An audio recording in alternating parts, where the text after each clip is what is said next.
Di la verità, hai mai avuto la sensazione che il tuo PC stesse complottando contro di te? Ad esempio, quella volta che vai particolarmente di fretta e lui decide che invece è arrivato il momento di prendersela comoda, sembra immerso nella melassa, non si muove e ti rallenta facendoti innervosire. Oppure, quando hai bisogno di leggere una notizia sul web, sei arrivato al punto interessante ed improvvisamente ti si apre un pop-up davanti agli occhi che ti fa arrabbiare. Ebbene, sono cose fastidiosissime, ne convengo, ma altrettanto facilmente rimediabili. Come? Grazie ad un software che utilizzavo parecchio tempo fa, addirittura ai tempi di Windows XP, e che successivamente, mio malgrado, perché mi piaceva tantissimo, ho dovuto decidere di abbandonare, perché ha avuto un momento di declino dal quale però mi hanno segnalato diversi membri della community che non solo si è pienamente ripreso, ma è ritornato ad essere meglio di prima. E anzi, a detta di qualcuno, meglio ancora di qualche software presentato in precedenza. E allora non perdiamo tempo e se ti senti pronto, iniziamo. E siccome ho appena detto di non perdere tempo, mettiamoci subito al lavoro. La prima cosa da fare è aprire il nostro browser e nel motore di ricerca, come sempre, andare a digitare Gentiluomo Digitale. Effettuiamo la nostra ricerca e facciamo riferimento al primo risultato, ovvero quello relativo al dominio www.gentiluomodigitale.it. Facciamo clic per aprire la pagina e nella sezione in alto portiamoci su Downloads. Nella pagina che si aprirà scendiamo un pochino più in basso fino ad individuare questo download, quello che si chiama per l'appunto Spybot Search and Destroy. Facciamo clic sul pulsante File Download ed aspettiamo un pochino più del solito perché questo file è piuttosto corposo e ci metterà un po' di più per essere scaricato. Una volta che sarà stato scaricato facciamo clic per aprire la cartella compressa che lo contiene e chiudiamo la finestra del browser retrostante. Come puoi vedere all'interno della cartella è presente un unico file. Facciamoci doppio clic su, confermiamo con sì di voler apportare le opportune modifiche al nostro dispositivo e chiudiamo la cartella compressa che non ci serve più prima di procedere con l'installazione. In questa prima finestra scegliamo la lingua che preferiamo e clicchiamo sul pulsante OK. Anche se saremmo tentati di lasciare spuntata la prima voce, clicchiamo invece la seconda, desidero maggiore controllo, valutazioni e responsabilità e clicchiamo per la prima di una lunga serie di volte sul pulsante avanti.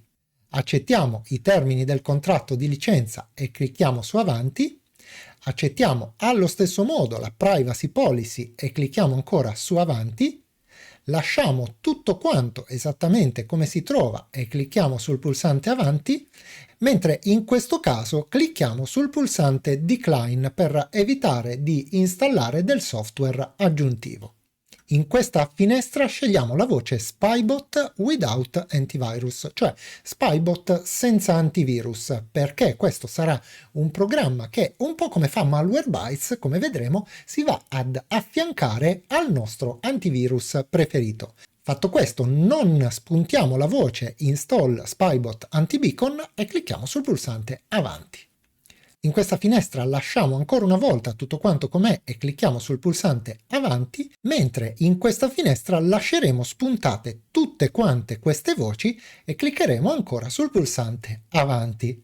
Finalmente ora clicchiamo sul pulsante installa e vedremo che partirà l'installazione del nostro Spybot Search and Destroy, che durerà solamente pochi secondi. Terminata questa fase dell'installazione, come vedi, Spybot andrà ad aggiornare le sue definizioni dei virus, operazione che impiegherà in realtà solamente altri pochi secondi e al termine della quale potremo chiudere la finestra di installazione.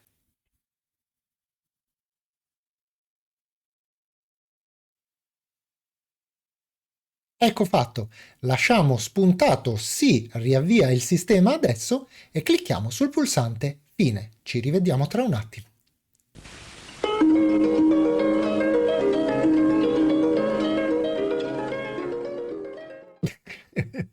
Ed eccoci qui dopo questo breve intervallo con il nostro Spybot Search and Destroy installato sul computer, che ci omaggia anche di questa simpatica quanto utile icona su cui faremo doppio clic per andare ad avviarlo. Nella finestra principale del programma vengono elencate le 3 funzioni fondamentali. L'ultima in basso ci serve per aggiornare il programma cliccando su aggiornamenti, ma in realtà in questo momento non ci serve perché abbiamo appena aggiornato il programma in fase di installazione. La seconda finestra invece riguarda l'immunizzazione. Ma in che cosa consiste questa immunizzazione? Ebbene, è la capacità di questo programma di immunizzare i nostri browser, e ti dico già che purtroppo non funziona correttamente su Google Chrome. Un browser immunizzato verrà protetto dall'apertura involontaria di quei siti malevoli che potrebbero infettare il nostro computer. Si tratta quindi di una funzionalità estremamente interessante. Andiamo a vederla. Cliccando sul pulsante Immunize ci verrà chiesto di accettare che vengano apportate modifiche al nostro dispositivo, cosa che possiamo confermare cliccando sul pulsante Sì, e vedremo che si aprirà questa finestra.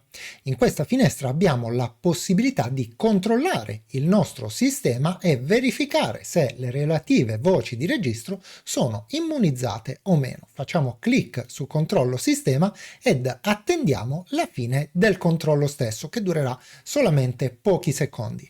Al termine veniamo informati, essendo stato appena installato il programma, che nessuna delle voci necessarie è ancora protetta, ovvero immunizzata.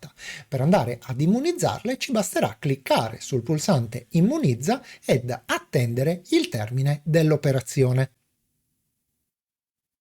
Perfetto, l'immunizzazione è appena terminata e quindi da questo momento in poi il nostro computer è più protetto, e bada bene, senza impattare assolutamente sulle sue prestazioni, perché questa operazione non lo rallenta assolutamente. Cosa succede d'ora in poi? Che nel caso in cui con uno qualunque dei browser coperti, ovvero praticamente tutti ad eccezione di Google Chrome, nel momento in cui dovessimo anche erroneamente transitare su un sito potenzialmente pericoloso, verremo automaticamente fermati. Ringraziamo la sorella per la collaborazione, chiudiamo questa finestra relativa all'immunizzazione e andiamo a vedere invece quella che è la funzione principale di Spybot Search and Destroy, ovvero la scansione del nostro sistema. Di che cosa si tratta? Di una normalissima scansione antivirus ed antimalware, esattamente come quelle che puoi effettuare, ad esempio, con Malwarebytes antimalware oppure con Super Anti-Spyware. Ma allora perché ti sto presentando questo software? Bene, innanzitutto perché può rappresentare una valida alternativa a questi programmi nel caso in cui non ne fossi soddisfatto, ma anche e soprattutto perché questo software è specializzato nella ricerca di rootkit e di keylogger. Quindi se avessi il sospetto di avere qualcuno di questi malware installato sul tuo computer, sarà questo il programma da utilizzare. Il mio consiglio quindi è quello di affiancarlo a Super Anti-Spyware oppure a Malwarebytes anti-malware ed usarli in maniera alternata in modo da essere sicuro al 100% di non avere del malware di questo tipo sul tuo computer. Naturalmente per effettuare la nostra scansione ci basterà cliccare sul pulsante Scan System, accettare con il pulsante Sì che vengano apportate modifiche al nostro dispositivo e quindi attendere pazientemente il termine della scansione.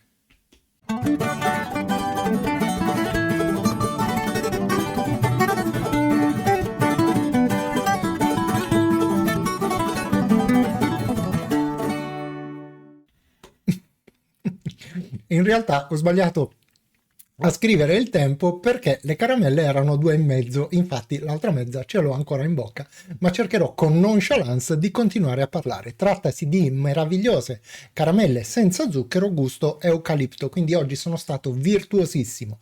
Ma veniamo a noi e alla nostra scansione, che non ha rinvenuto nulla di grave. Questo possiamo dirlo da questa colonna che mostra il livello di minaccia di tutto quanto quello che è stato trovato sul computer. Come vedi, la maggior parte, anzi tutte le minacce rimangono ampiamente nella zona verde, che poi può diventare, a seconda della gravità, gialla oppure addirittura rossa. Si tratta semplicemente di alcune chiavi di registro, di alcuni cookies presenti e un po' di history del browser, cioè di siti che abbiamo visitato in passato e che ci hanno lasciato qualche regalino. Per andare ad effettuare la rimozione ci basta portarci qui in basso e scegliere il pulsante correggi selezionati. Ops, mi ero dimenticato di togliere il mio grazioso faccino, quindi te lo faccio vedere così, anche se è in grigetto, perché ormai li ho già corretti. Come vedi, qui a sinistra compaiono una serie di spunte verdi che stanno ad indicare che il nostro Spybot Search and Destroy ha risolto tutti quanti i nostri problemini. Ed eccoci qui al riassuntino finale, in cui evidenziamo i pregi e i difetti di questo programma e cerchiamo di dargli una nostra valutazione complessiva. Tra i pregi sicuramente possiamo annoverare il fatto che è particolarmente efficace, come abbiamo già detto nel corso del video, nei confronti dei keylogger e nei confronti dei rootkit. Un altro pregio indiscusso di questo programma è il fatto di poter immunizzare i nostri browser che vengono protetti come non fanno altri anti-malware. Tra i difetti, tuttavia, c'è il fatto che proprio questa immunizzazione non funziona, ad esempio, su Google Chrome, anche se c'è da dire che Google Chrome ha i suoi strumenti interni di protezione. Un ulteriore difetto che quasi sicuramente avrai notato anche tu è la lentezza della scansione, che per quanto approfondita è non solo altrettanto lenta, ma va a consumare anche parecchie risorse di sistema. Quindi a questo softwareino un voto finale che mi sento senza dubbio di dare è un bel 7,5. Anche se il mio consiglio, come già detto, è quello di tenerlo affiancato a Malwarebytes Anti-Malware oppure a Super Anti-Spyware, anche se francamente ti consiglio il primo di questi due in abbinamento a Spybot Search and Destroy, in modo da avere una protezione veramente completa contro ogni tipo di minaccia. Non va utilizzato come antivirus principale, ti conviene sempre abbinare tutti questi programmi anti-malware ad un altro antivirus, come ad esempio Windows Defender. Non ci sono problemi, tu mi dici quello che devo fare e io lo faccio. No, naturalmente sto scherzando, anzi, al contrario, ti voglio ribelle e voglio sapere quale combinazione di antimalware ed antivirus hai scelto di utilizzare sul tuo computer. E quindi, se me lo farai sapere nei commenti, te ne sarò particolarmente grato.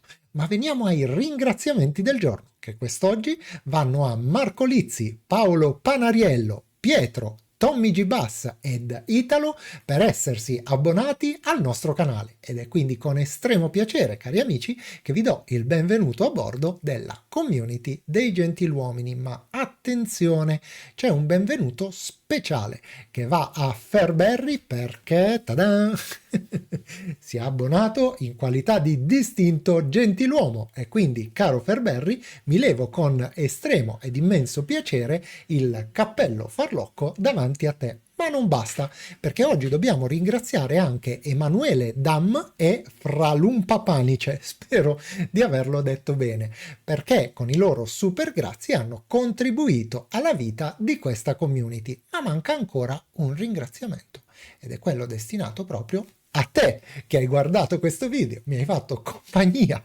nel corso di questi minuti, e detto questo, prima che mi prenda la ridarola, non mi resta che salutarti e darti, come di consueto, appuntamento alla prossima.